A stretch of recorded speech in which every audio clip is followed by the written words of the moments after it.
Justin, welcome to this edition of Founders Talk. I'm Kyle Steele. I'm the program director, and one of the things I want to say to you is that Rally exists to help passionate entrepreneurs transform their ideas and existing work into sustainable ventures that create positive social change. We think that's really cool work and important. Matter of fact, we think it's so important. We believe that every entrepreneur who is a social entrepreneur should make a stop through here. And so one of the things we're about is showcasing Orlando as an international hub for social entrepreneurs.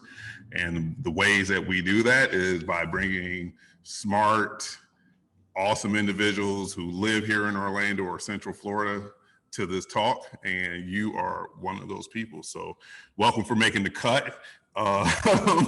And gracious of you, thank you. Yeah. So we're happy to have you. And so one of the things, the ways that we like to start these conversations is talking about Baby Justin. I'm not sure if Baby Justin had a beard or if he was clean shaven. He probably did. He probably did. All right. But talk to us about Baby Justin and really Baby Justin in the context of like, what was the environment that he lived in, and what were some of the influences that helped that when you think back about who you are today, that were important in terms of who you are as an entrepreneur, as a business person, as a creative, right? Like those influences. Yeah. Okay. So I grew up in northeastern Indiana, a town called Fort Wayne, and I was the oldest of three. So I've got two younger brothers. There's about 2 years between each of us. And my dad was a high school teacher, coached pretty much every sport imaginable, from track to volleyball to baseball to basketball. So a lot of my time growing up was, and my mom was an administrator at our church. So I spent a lot of time just totally immersed in sports. That was where we spent most of our free time as a family. And then as we got older, started doing things like mowing lawns and, trying to figure out how to leverage some other time that I had in exchange for some money. And so lawns was a really easy thing to do. And that was kind of essentially the first job I had, followed by coaching sports. And so, I mean, I gotta be honest, I don't know where the entrepreneurial itch came from, but at some point it developed along the way. Yeah, because nobody, like your father was in sports, he was a coach. Your mother was an administrator for a church. Yeah. But when we pull back through people's stories, like it's sometimes like that itch comes later on, or just through the way that they think about stuff. Yeah.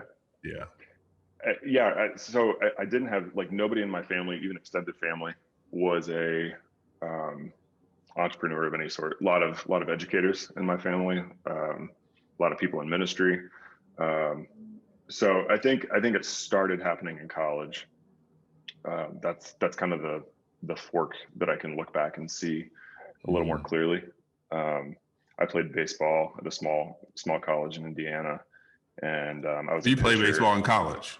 I did, yeah. And that's something Ben wishes that he always talks about, his dreams of playing baseball in college and how he got cut from the team. I appreciate how you pulled me out on that, but yes, I did get cut from my high school team, and maybe if I were in Indiana, I could have made it. Yeah, well, we were a small school, so you probably could have made it. I'm not sure. That was actually part of his argument, that he was at a school that was large and competitive. And so that's a legitimate argument, and I'll hold to that. So what happened was I was injured my sophomore year. I got hit by a line drive and my shoulder just didn't heal. So I spent my whole sophomore year on the sidelines, and I started taking a lot of photos because I was really into photography. And over the course of the season, I just built this huge library of photos from the whole season. And then at the banquet at the end of the year, put together a slideshow. This is where I'm really going to show my age and say that I was using slide film, and I had one of those slide projectors with the carousel, dual carousel that I rented from the media center at the school. Dual carousel's legit though. That's you really did it. It's funny. My wife and I were rewatching Mad Men, and I just saw the episode a couple days ago where he was talking to Kodak, and that's where he came up with the idea of a carousel instead of a wheel. Blew everybody's minds. Anyway, so so that's where I was kind of like, when I saw how everybody reacted to it and everybody wanted to buy the photos and buy copies of have that put on video, I was like, oh, this is how I could leverage some of my creative skill sets for to itch that or scratch that entrepreneurial itch. And so my junior year, even though I was playing again in my senior year, I continued to do the same thing. And as technology got better, instead of doing it through a slide projector, I did it on VHS tapes. And then instead of having people order the pictures they wanted, I actually came with just a ton of prints at the banquet, and people just paid cash. And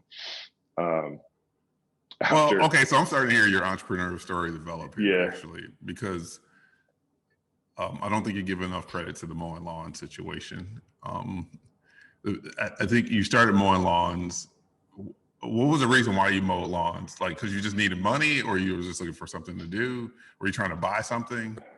Yeah, I think it was a combination of our parents trying to instill some financial prudence in us. So okay, we lived on a street where there was a lot of older people that just didn't mow their own yards. So there was a lot of opportunity as well. So it started with our next door neighbor, and then started progressing down the street. But that was pretty much the way that we were able to make disposable income as kids. And then you have this accident in college where you blow your shoulder out, and it's like, okay, well, I'm not going to the league anymore. So what do I do? And you had this talent, right? Just like you had a lawnmower available, you had a talent available, and you leveraged that. Yeah. And the other thing, the thing that I haven't said yet is I was majoring in elementary education at the time. So completely different path academically from where I was leaning on focusing a lot of my time and energy. Yeah.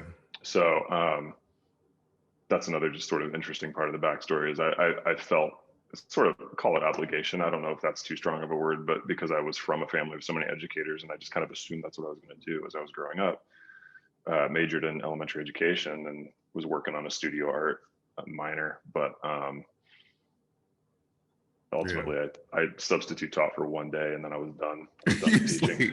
I mean, it's pretty, listen, I've taught elementary kids, and it's pretty tough, right? Like you can't just check out of the process like you can with high school kids. Like you can give them something and check out, but elementary kids is something different. Very hands-on. Yeah. But I can see you definitely as an elementary teacher. Like you kind of have that vibe. A little bit. So I didn't have the beard back then. I think I would have terrified kids if I had the beard. But no, actually, the kids love my beard, man. It's an asset in the classroom, especially with young kids.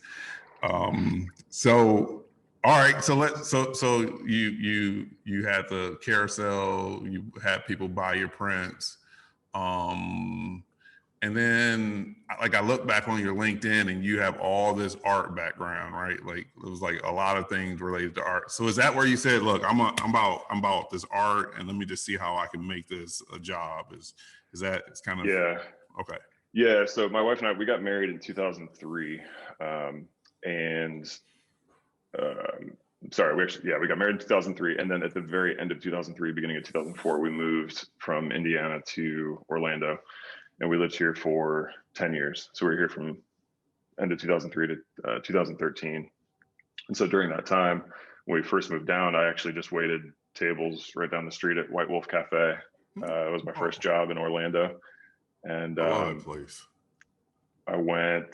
I decided, I was like, okay, it's time. We made this big transition. It's time for me to figure out what I actually really want to do. And so I thought about Full Sail, because Full Sail was really big at the time. Relatively cost prohibitive as far as where I was in life. Yeah. So I went to Valencia and actually got my 2-year degree in digital media.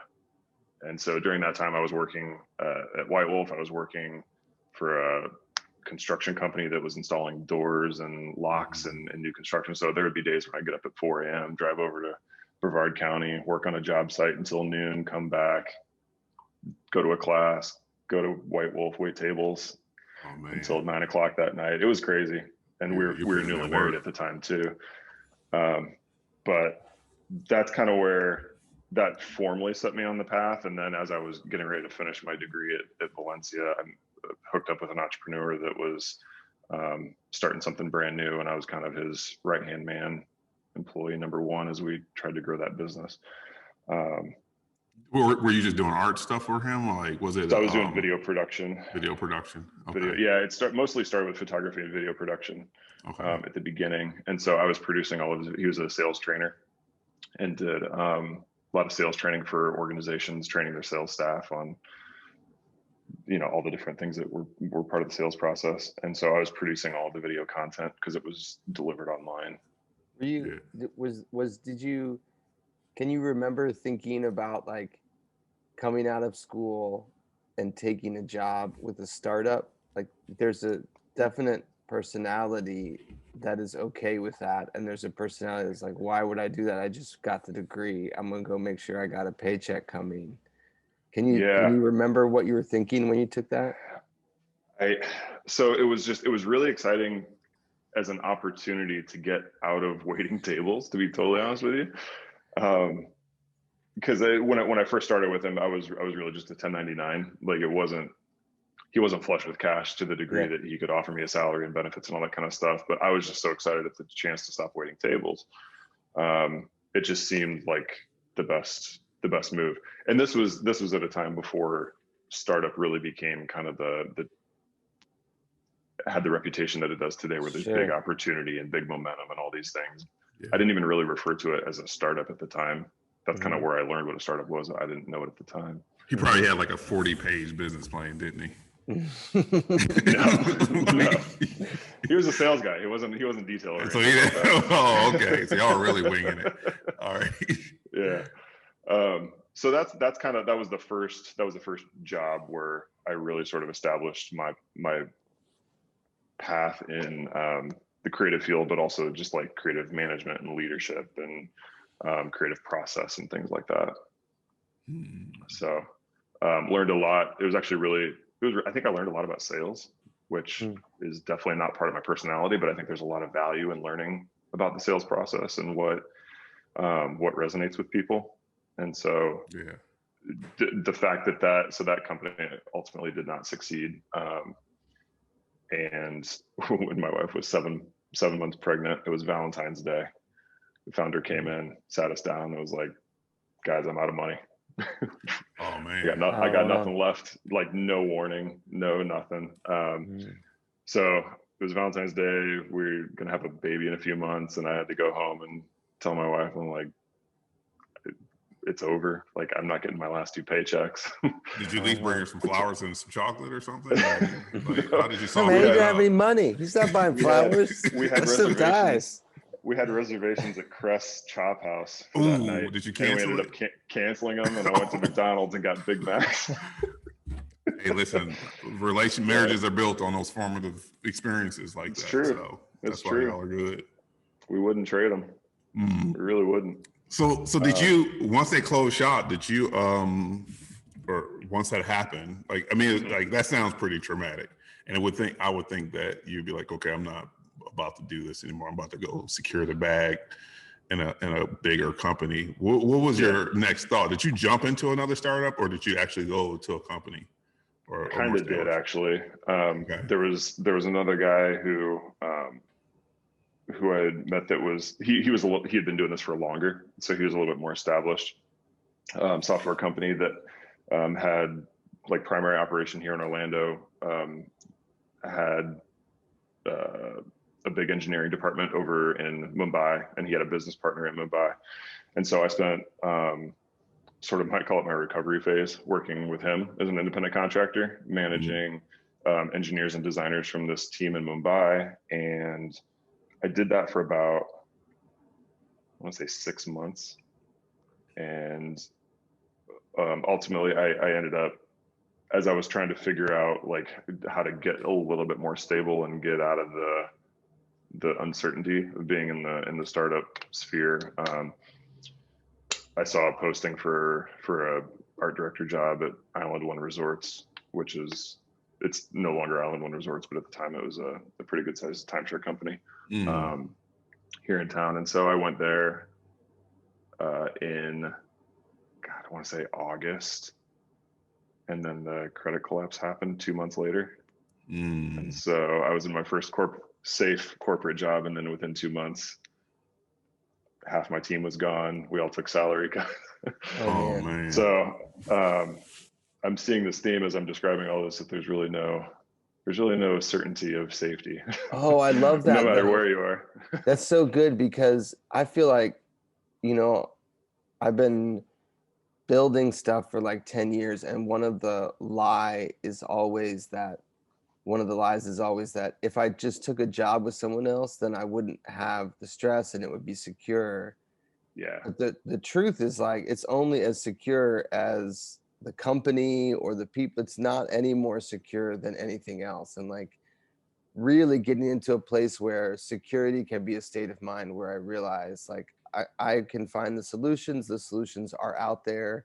And whether I'm here building something or in the corporate job, whether I carry anxiety about my future is my choice. It's not about the job that I'm doing. Right. Yeah, that's actually spent a lot of interesting. time in therapy working through that. Yeah, I guess so. Yeah, because that's similar to mine. Because like I remember I took when I was just like I decided I wasn't going to go to dental school anymore, and I was done with that. And so I took a job with an advertising company, and I was doing really, really extremely well. And I was probably one of the best in the country at this, and my life showed it. And I jumped to another company that wanted me to deal with banking and selling products and services to banks or consulting banks throughout Michigan and throughout Chicago. And, they recruited me out of there. I was like, okay. And I went there and I was like, this is a bigger, well-established company, like huge. And then maybe about 8 months in, they got bought, and all of a sudden they were like, they had redundancies, and they were like, I was like last in, first out. I had just built a loft in downtown Detroit that was like custom. It was like the best loft ever, overlooking the river. I could see Canada from my window. It was ridiculous. And I was just like, what just happened? And I remember at that moment thinking to myself, like, I didn't know, like it came out of nowhere. And I was thinking to myself, yeah, like really, you're not safe. Like you thought you were safe. And so that's when, for me, one of the instances where I just said to myself, if I'm going to take control of my own destiny, if you understand what I mean, like if anything, I'm gonna make it happen for myself, and I don't ever want to be blindsided or put my faith in someone else. Like someone who brought me into a company knowing they were into the middle of an acquisition, and then didn't tell me like that I was ultimately going to end up getting let go. It was just tough. I remember that being really traumatic for me. Yeah. I know you're married with a kid now. Where were you in your life at that point, relationally? I was just rich and single, so. With a loft on the river. Yeah, man. Like I didn't have the pressures like you. Like I'm putting myself in your shoes, and if I was like had a baby's coming on the way, and like so I felt your pain when you talked about that. I was like, oh man, like that is tough, because you have a different kind of pressure when you have a family attached to you in your work. Yeah, so. I remember one night sitting. I was still doing freelance too. Like I was working on some random side projects just to try and earn a little bit of extra cash. And I remember so I'd be up until like 2 a.m.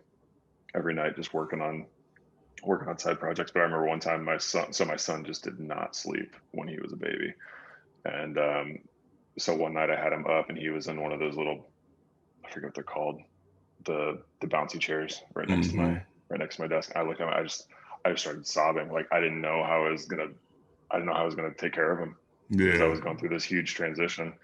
And so I was just looking at him, like the weight of it felt immense. And I look back on that now, and I'm just like, man, it felt insurmountable at the time. And look at you today. But it's just, yeah. Well, look at him. He's like 6'1". He's a 12-year-old. So I was able to keep him fed, I guess. Yeah, yeah. Yeah, it sounds like a good retirement plan for you too. Yeah, exactly. So, yeah. But yeah, it's just you have all these memories across the spectrum of your past, and sometimes it just seems like another world, because it's so just different from where you thought you would be, but then it's also so different from where you are now. So how did that drive you? So then after that company, and then ultimately I want to get to like just some practical wisdom that you can give our entrepreneurs. Some stuff is already coming out, but where did that, like, what was the next kind of like the next steps after that? Okay, like this crushing event happens, you get this news, and then do you go to another company, and what size or scale or whatever was that company, and what did you do there? So, I mentioned I was doing a lot of side projects on the side. Started getting into a lot more web design stuff for freelance, and so actually what happened, I stuck it out at Island One. By the end, it was just me and my boss. It was just me and the VP of communications, when we had a whole team, when I had first started. But I got to the point where I was so busy and I was staying up so late at night, so many nights, that I just made the decision to go do it on my own full time. So I walked away from Island One in the fall of, God, what would that have been? 2009, I guess. Started my own company. It was just my name at first, and then after a couple of years doing that, started doing video with a friend here in town, Ryan Dean, who's super talented cinematographer today. And then I started an agency, which was called J House Labs and J House Studios. So Labs was where we did the digital stuff, and then J House Studios was where we did the video stuff. So did that for 5 years. And that was my first true taste of like being responsible for everything yourself. Right. And it came with, you had like an eye to see that there was a market there that you could sell to. You had learned that from the work you were doing with Island One, or what gave you the confidence to go, oh, I can build this on my own, leaving this? Yeah, it was less about Island One, and it was more about the fact that I was just being entrusted with projects from people that I had never met, or people that got referred to me by somebody else that I either knew or had done a project for. And so that's kind of how it started. So it was like you were doing that on the side while you were working, and that just kind of overtook your work, which is a good way to do it if you can work that out. Yeah. And I mean, I was struggling. Like I was not in a good place with my health. That's where I learned about what your coffee intake does to your adrenal glands. So I'm keenly aware of that now. But is that good or bad? Is it good or bad? Well, so if the more coffee you drink, the more your adrenal gland gets squeezed for adrenaline, and at some point, it doesn't have the time to recover and refill with its stores if you just keep filling it full of caffeine. Oh, no. Excuse me, caffeine. Face. So that's where I learned that there's moderation required if you are going to have any benefit from coffee long term. But it was unsustainable. It was totally unsustainable, and I had to make a choice. Yeah. Oh man. Okay. So it's, so when I think about my own entrepreneur journey, Justin, like I think about like you and I have some similarities, right?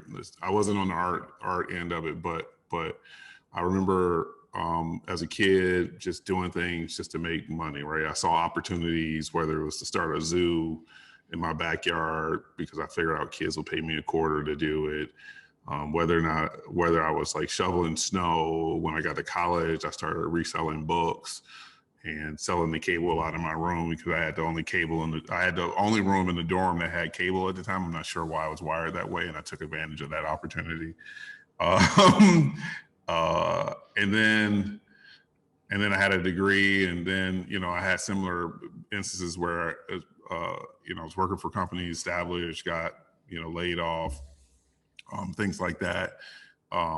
But all along the way, like even when I went and worked for companies, like smaller companies, one of the things I realized I was doing, I was learning all the aspects of the business, because at times of stress, like especially when you're in a company and it's small or is stressed out, like there's less employees, like you just have to learn a lot of things. And I remember now I think about like how instrumental that was, because it allowed me to see all the facets of business and how it connected and operated, and which I carry to today. Although it was stressful, those experiences were so stressful.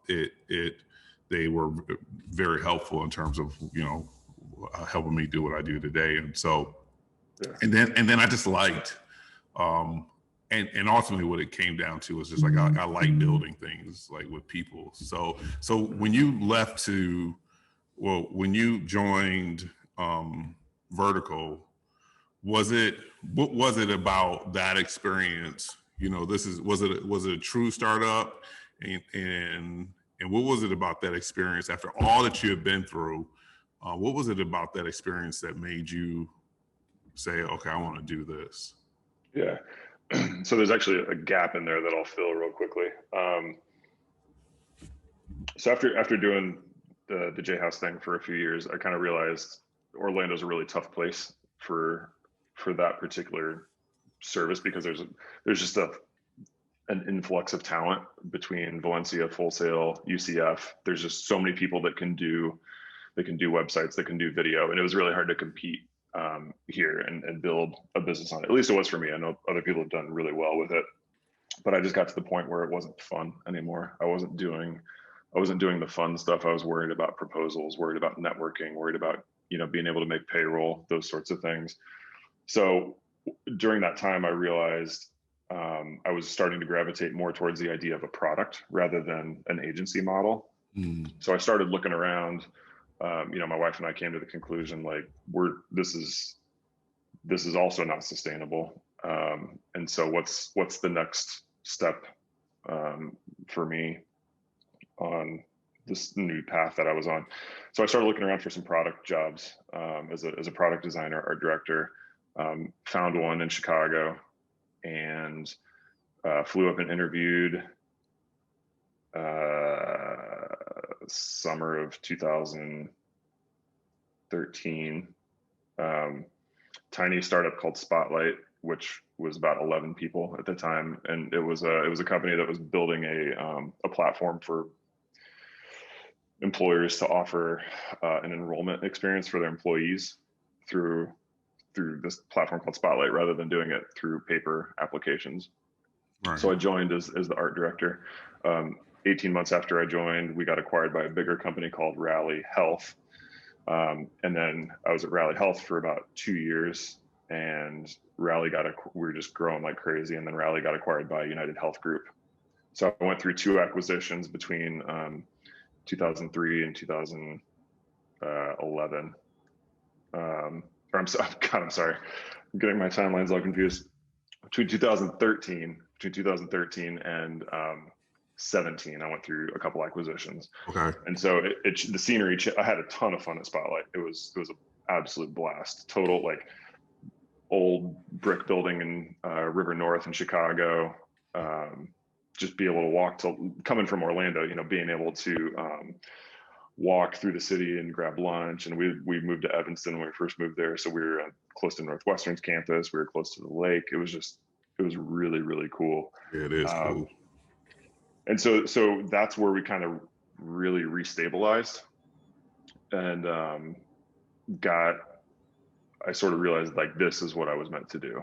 This product design thing, and creative team leadership is really what I was meant to do. So, over the course of those years, the scenery really changed as we went from a team that was small enough to sit around 2 tables at lunch to being part of a Fortune 4 company. And ultimately, the way that I got into Vertical was some of the guys that I'd worked with at Rally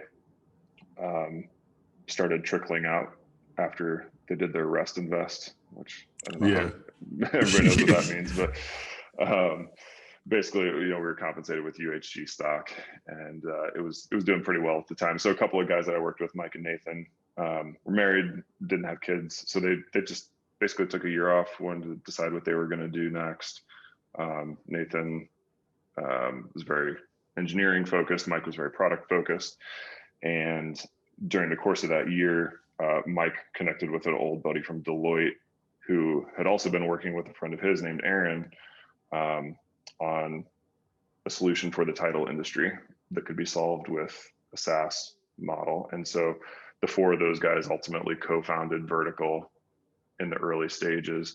And I sort of connected. I was aware of what they were doing through it all, and started kind of dabbling with wireframes and helping out how I could with some design stuff, and then ultimately built the prototype that we showed to First American Title, which became our first paying customer.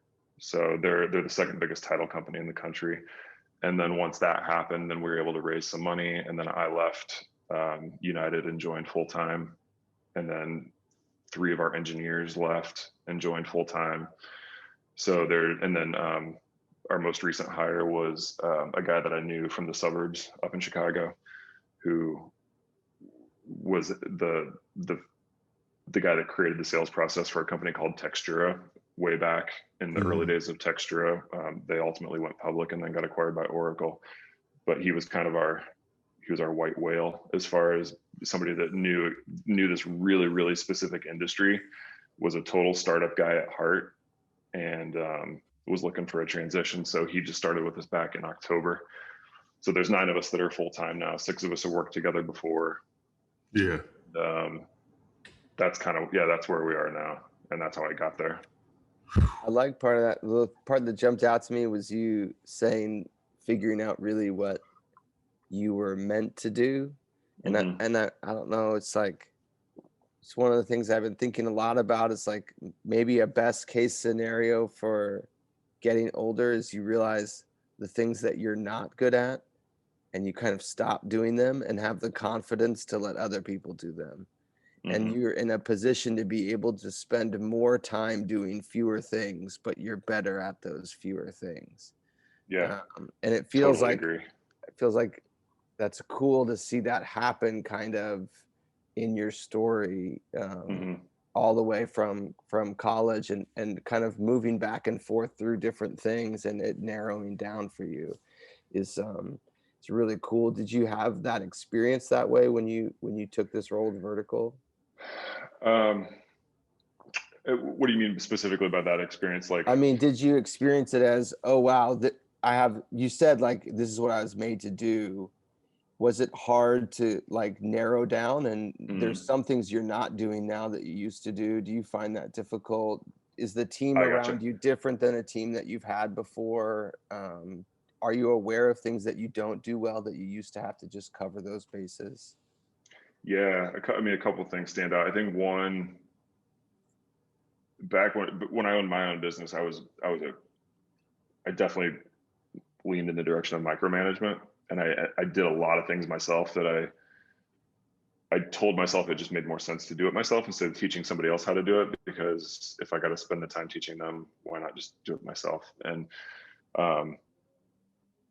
that leads to a lot of workaholic related issues over time. So as I got older, I was able to let that go a lot more. And one of the keys that I realized was like, if you have good people, it's so much easier. And it wasn't that I didn't have good people. It just took me time to realize that, that you can have a much bigger impact on the business if you're willing to let go of things rather than clutching onto them and holding them tight. But at Vertical, I'm actually doing more than I anticipated. I also, in addition to being chief creative officer and doing 100% of the product design and marketing design and working on the marketing strategy, I've also kind of been wearing the chief investment officer cap a little bit too. So I do a lot of meetings with investors as we're going through raising money. So I'll sort of have the initial conversations with VCs or private equity or just individuals that are interested. And my role in that is kind of like the storyteller. And a lot of times people wonder why CCO is on a call with an investor. And so I'm generally like, well, the thing that makes me pretty good at what I do is I have the audacity to dream really big and aim really high. And that's a sentiment that's generally shared with investors. And so it's a formula that's worked really well for us. So I'll have like the first 1 or 2 conversations, kind of go through where we are as a business, what we're targeting, product wise, revenue wise, growth wise, all those sorts of things. And then on the second or third conversation, I'll bring in Adam if it's somebody that is really interested in the title aspect, or I'll bring in Aaron, or I'll bring in Mike as the conversations evolve. So that's been really fun. I never would have imagined I would like that sort of role. What? It's been Why would cool. So I'm just trying Elementary to figure education. Just a reminder, elementary education. Yeah, no, that's all good. It doesn't shock me, right? Like smart people figure it out. But what's interesting is that the CEO or the founders of the company chose you. I mean, this like investor conversations are very important, right? And usually the CEOs and founders want to be involved in those very early on. They're usually the ones driving that. But somehow, for some reason, they entrusted you to kick those things off. Like, what do you? What was it? What is it about you that gave them the confidence that you can do this and be the best person to kick it off? Yeah, I think part of it was so actually as we were raising money from our very early stage after we signed this agreement with First American, I had 3 individuals close to me that wanted to invest, and it wasn't even that I wasn't talking to anybody about it. It just sort of happened organically. So 3 people that I knew personally, each invested in that very, very early stage.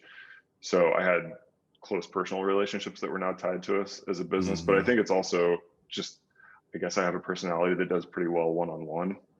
I'm definitely not an extrovert. I'm not a charismatic, like throw me on a stage in front of a group of people and I could not be less interested in that. That would suck all the energy out of me. But I do pretty well one-on-one, and that was something that just started evolving over the course of meeting with some other folks. And then they would give me a referral to somebody else. And then all of a sudden I was just kind of working on this network that was creating itself between investors, and just really enjoying the process of it. So yeah, so you said something about that, being good at storytelling, and I think that is an art, right? Like being able to tell a story in a way that's compelling. I think that's something that Ben has, right? Like I know he has it, right? Like I tend to tell, like I'm all about, like the way I tell stories is just not sexy, right? It's just like, especially when it comes to business, like I could just be very like, and the structure, and we know that the structure, I mean, it matters, but people don't buy houses based on like initially like going in, looking at the framework and how all the wires and stuff to get together. Like they fall in love with the image of the house and the vision of them seeing their families in it and having this life and stuff like that. And there are people, I can do that, but there are people who are really, really gifted in that. I recognize like Ben is one of those people who can do those things, right? Paint this very beautiful image of that. And so you obviously have a similar gift around being able to tell a story. In your mind, what is it about, we probably know the answer, but it would be good to hear from you. Like, what is it about when you walk into those conversations with those investors and you tell a story? What is it that you think about that makes it compelling? Is it like what are the aspects that you feel like that are required to tell a good story? Let's actually, that's the question I want to ask.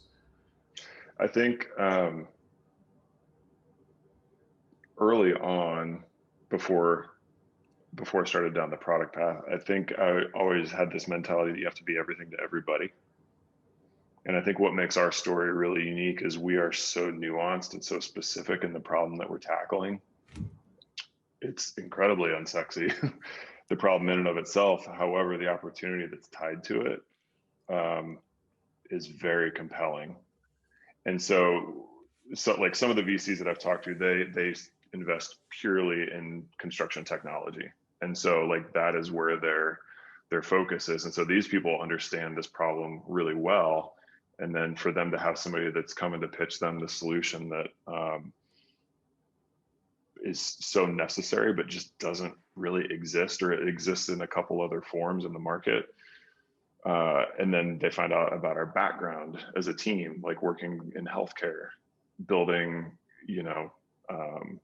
these really complex things for United Health Group. And Ryan, our mobile architect, built the new United Healthcare app that's got like 5-star ratings in the App Store. And so now he's on our team and he's going to build our app.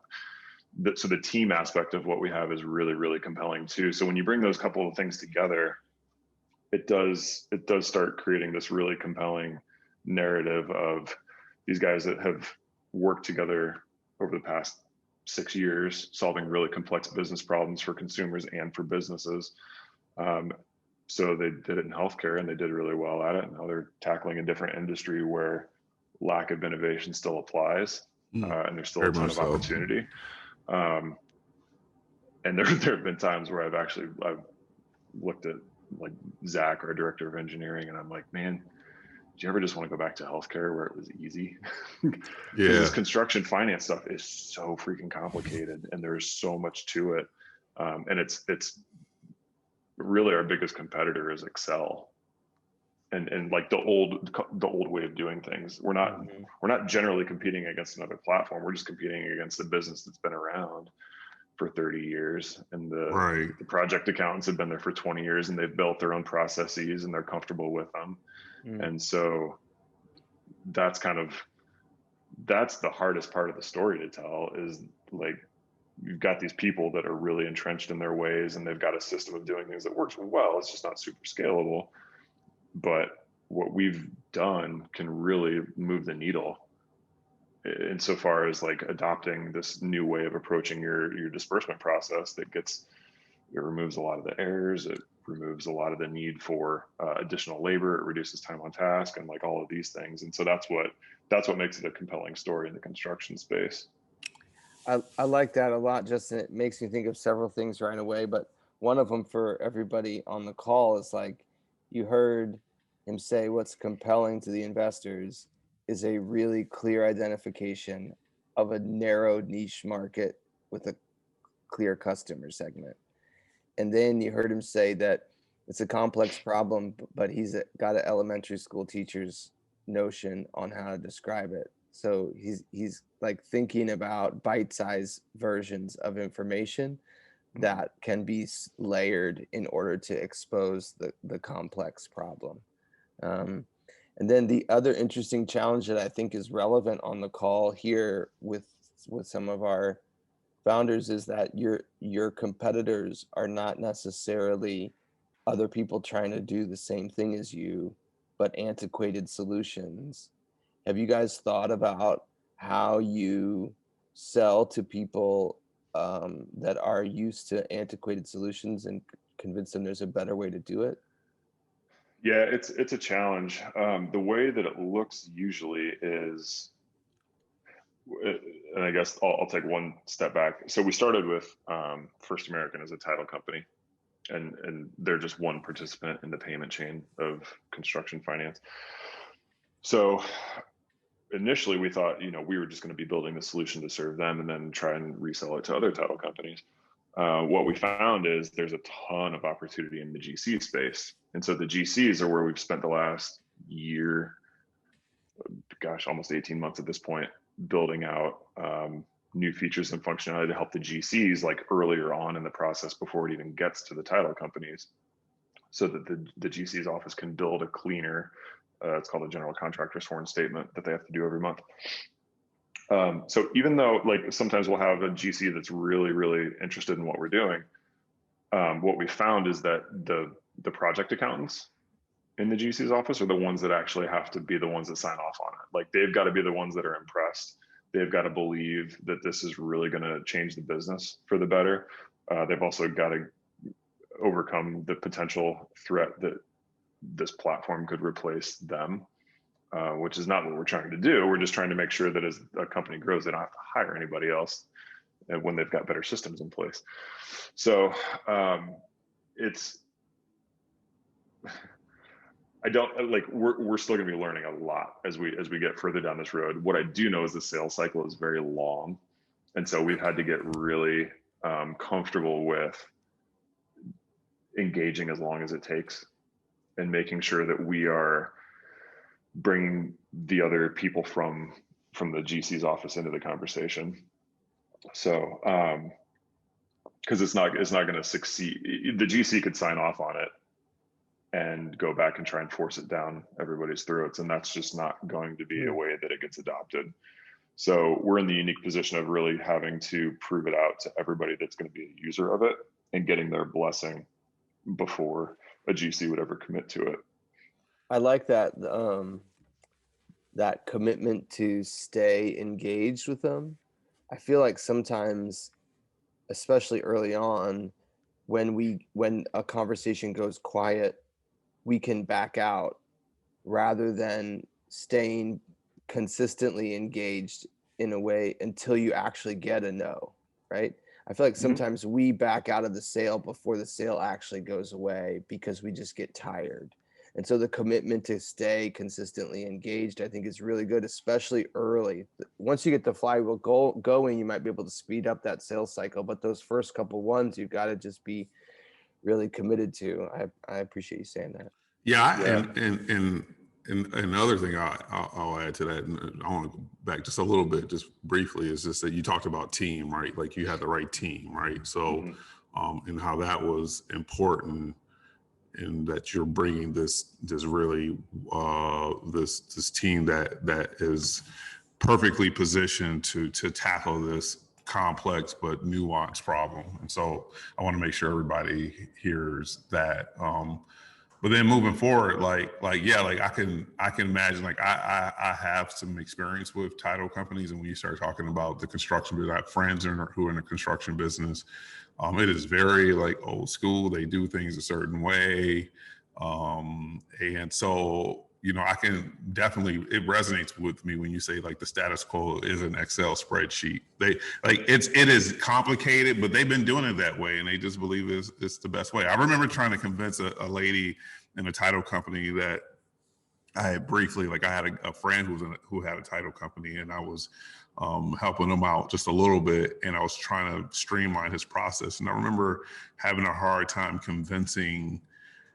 They stored all this paper, and they had all these bills, like all this paper in these storage units that they were spending hundreds of $1,000s a month trying to just maintain this paperwork, right? And it was paperwork flying all through the office, right? And I was like, this stuff is just sitting there. So it's like a cost of paper, cost of storage. They were spending time sitting on a copy machine for hours trying to make copies to hand off to people and stuff. And I said, listen, we can solve this problem just simply by getting one of those fax, or I'm sorry, a copy machine that has a scanner in it. And what we do is we just save the digital record, you tag it, and then when you're ready to print it, you send it out. And he was all aboard because like it saved money on the storage and it saved money on like paper and all that kind of stuff. And he was like, let's do this. But it got handcuffed by a lady in the accounting office or compliance or some office. She was just old school, and she was like, we need the paper. And I was like, listen, yeah, you're right. You need the paper. I was like, why do you need the paper? Well, we had to hand the paper off to, we need an original legal copy. I said, okay. So I had to explain to her, I was like, what's the difference? Okay, you put the original copy in, the original thing in the printer, and then it spits out a copy, right? And you hand it to somebody. That's what you need, right? She was like, yes. I said, so what's the difference in if we do this? If we put it in, it just stays there, pauses, and then it spits out later on down the road if you need it. Isn't that the same thing? And I remember having the hardest time trying to explain this to her for months. And so when you talked about that, I was like, man, they are in a place where people are super resistant. So that I have the patience to understand, well, number one, to understand who are all the key decision makers. And just because leadership signs on something doesn't mean that it'll get implemented. To understand that is important. And then to be able to have the patience to try to get people off of status quo Yeah. is important, and then be able to tell a compelling story, you know, in a nice way that gets them to say, okay, like and give them something that's bite size, Right. is also important. So no, I definitely feel you on this. So you like, look, man, you've dropped actually a lot of like nuggets. And what I want to do is I want to say, you talked about getting really focused on having a clear understanding what the issue is that you're trying to face, being clear on that. You talked about knowing who the customer is very clearly. You talked about telling a good story, being able to tell a good story, and then you talked about, putting together a team that's helps you build this thing, and then wrapping that all into a story. Is there any other wisdoms, business related, startup related, investor related, whatever that's sitting at the top of your mind that you want to give founders on this call or who are listening? I think one of the other things that I realized along the way was when I had my own business, I was very particular and felt like things had to be really, really tight and almost perfect. And so what I mean by that is like I dragged my heels on a website redesign forever because it just wasn't perfect, and I just kept futzing with it, and it was doing me no good. It was just sitting in a staging environment where, you know, nobody was seeing it, and I was just kind of belaboring the point. And then my proposals, I would agonize over my proposals and try and get really creative with how they were executed and stuff like that. And so I say all that because what I've learned in the product world, in the startup world, is like you can get things to market a lot faster, and you can validate your ideas a lot faster if you don't get so hung up on the perfection of them. And so that, I don't know who said it originally, but don't let perfect be the enemy of good really resonates with me in that regard, because there's a lot of things that we ship on a regular basis where I'm like, I know that's not the end state, and it kills me that that's the way it's going to work right now, but it makes the product better. It meets a need. And like, we'll get to the platinum plated version of it down the road. Yeah. And so I've become much more comfortable with that process. Whereas 5-7 years ago, that would have really crushed my soul. Yeah. To have to do it that way. Yeah, that's really okay. So we talk about this all the time, right? Like you're absolutely right, and I agree with you. Like, don't let perfect be the enemy of good. There, as long as it's sitting in that product or thing is sitting in the wheelhouse or sitting inside, you're losing the benefit. Like you are building it. I mean, the goal is to see, like, you have this hunch on that this product will solve an issue, and in order to really truly figure it out, you got to release it, right? And allow people to criticize it or say that they love it, but then also maybe simultaneously criticize, because the criticism is where you get the learning. You either realize like, okay, it solves a problem, or I need to tweak this or adjust this. But yeah, getting it out the house in that imperfect state definitely feels like killer, because you can always see the vision on how it should look, but getting it out sooner versus later allows you to get that learning, and allows you that helps you to make that product better. And so I definitely agree with those words of wisdom. Yeah. Is there any, before we jump into Q&A, is there anything else that you're thinking of top of the mind besides don't drink too much coffee? Yeah. Yeah. As I just finished my 4th cup.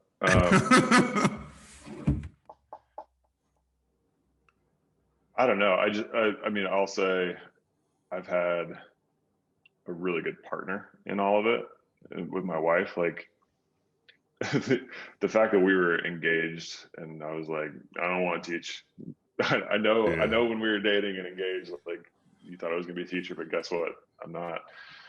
She's like, okay.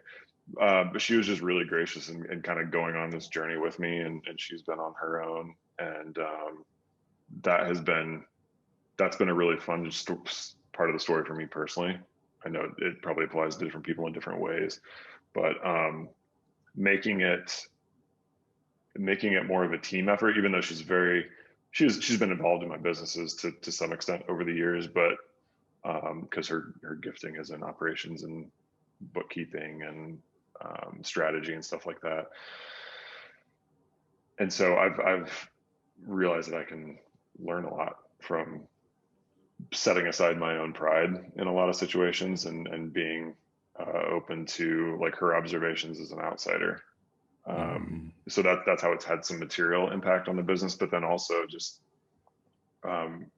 really being able to set aside business entirely and focus on our family when we need to, because it's very challenging, especially over the past year where there's really no end to your workday and your kids see you working what seems like all the time to them. Just being able to really pause and like do the other parts of your life well is incredibly important. And so that's what I'm trying to be really mindful of these days, is it's really easy to get sucked into the vacuum of the phone and the laptop on a regular basis.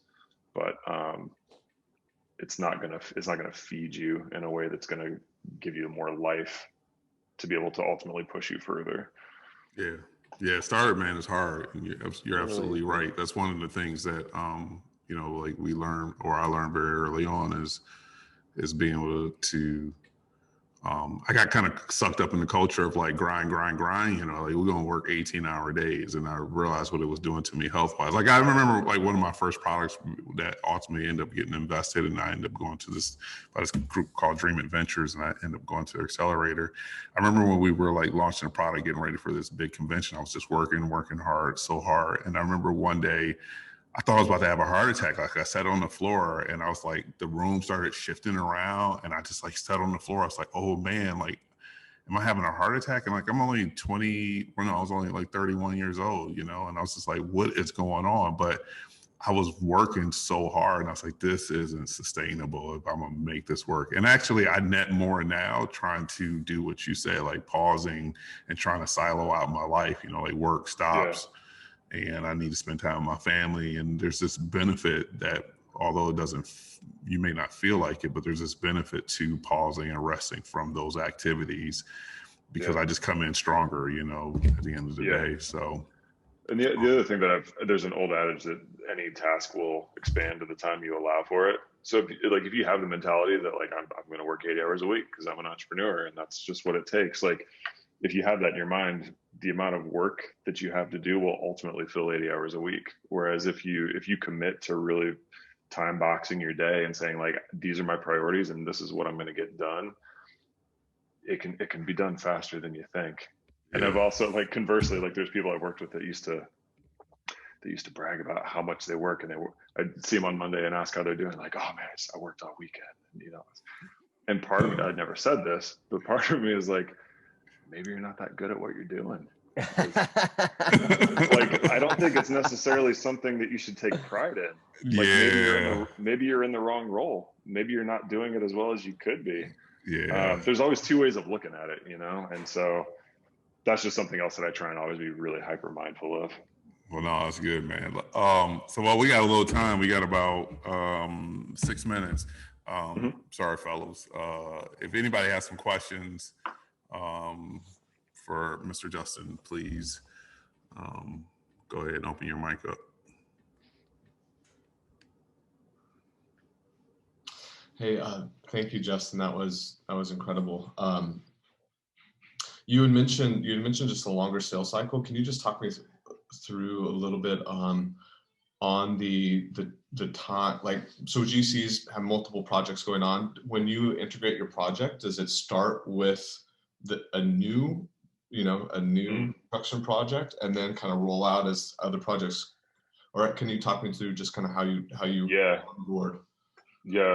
So it's playing out right now with one client who it's a really big family-owned construction company in Chicago.